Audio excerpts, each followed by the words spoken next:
নমস্কাৰ বন্ধু বান্ধৱীসকল, আজি মই আপোনালোকলৈ লৈ আহিছোঁ আন এটি ৰেচিপিটো হ'ল কৰ্দৈ জেলি। চাওঁচোন আহক আমিনো কিদৰে কৰ্দৈ জেলি বনাওঁ। হয়তো সকলোৱে জানেই কৰ্দৈ জেলি বনাব, কৰ্দৈৰ পৰা আচাৰো বনায়, কিন্তু আমি কি পদ্ধতিত জেলি বনাওঁ সেইটো চাওঁ আহক। তেন্তে আহক আজিৰ ভিডিঅ'টো আৰম্ভ কৰোঁ। ভিডিঅ'টো যাতে স্কিপ নকৰাকৈ শেষৰলৈকে চাই, লগতে যদি ভিডিঅ'টো চাই ভাল পায় তেন্তে লাইক, কমেণ্ট এণ্ড শ্বেয়াৰ কৰিব।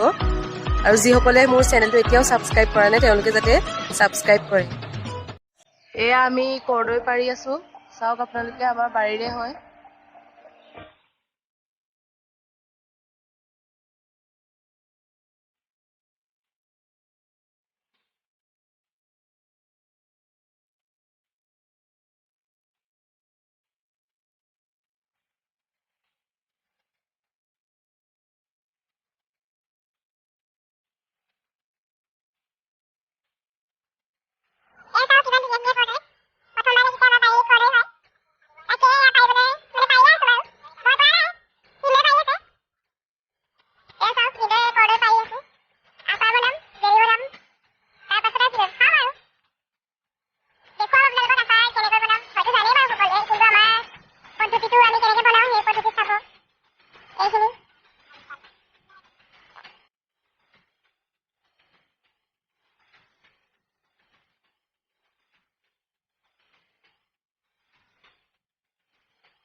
এয়া চাওক, আমি পাৰি অনা কৰ্দৈখিনি দুটা ভাগত পৃথক কৰি ল'লোঁ।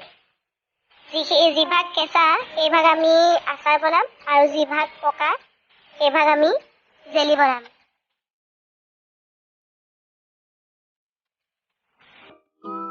এয়া আমি কৰ্দৈখিনি সৰু সৰু টুকুৰাত কাটি লৈছোঁ, আৰু মছলা লৈছোঁ চফ, অলপমান বগা সৰিয়হ, মেথি গুটি, জলকীয়া আৰু অলপমান কালজিৰা। এয়া আমি কেৰাহীত নামমাত্ৰ মিঠাতেল দি লৈছোঁ।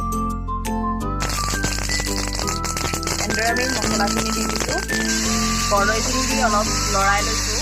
সোৱাদ অনুসাৰে অলপ নিমখ, অলপমান হালধিখিনি মিহলাই আমি ঢাকোন দি দিম।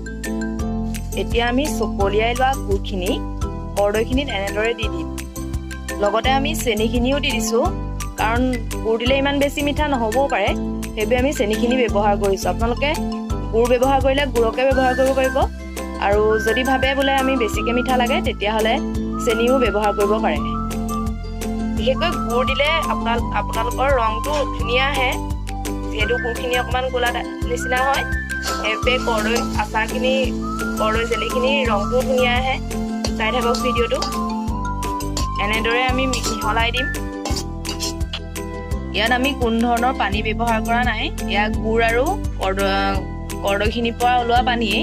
চাওক ইমান ধুনীয়াকৈ হৈ গৈছে। ইয়াত আমি পানী নিদিয়াকৈ কিমান ধুনীয়াকৈ পানী ওলাই গৈছে দেখিছেনে? গুড়খিনি আৰু কৰ্দৈখিনি মিলি ইয়াৰ পৰা পানীখিনি ওলাই গৈছে। আপোনালোকে কোনো ধৰণৰ বেলেগকৈ পানী দিব নালাগে। লগতে আমি তেজপাতখিনি এতিয়া দি দিছোঁ, তাৰ গোন্ধটো ওলাবৰ বাবে। গোন্ধটো বৰ ধুনীয়া ওলায় যদি তেজপাত দিয়ে। এয়া আমাৰ প্ৰায় হৈয়ে গৈছে, আপোনালোকে ভিডিঅ'টো শেষলৈকে চাই থাকক। এয়া আমাৰ জেলিখিনি সম্পূৰ্ণ হৈ গ'ল।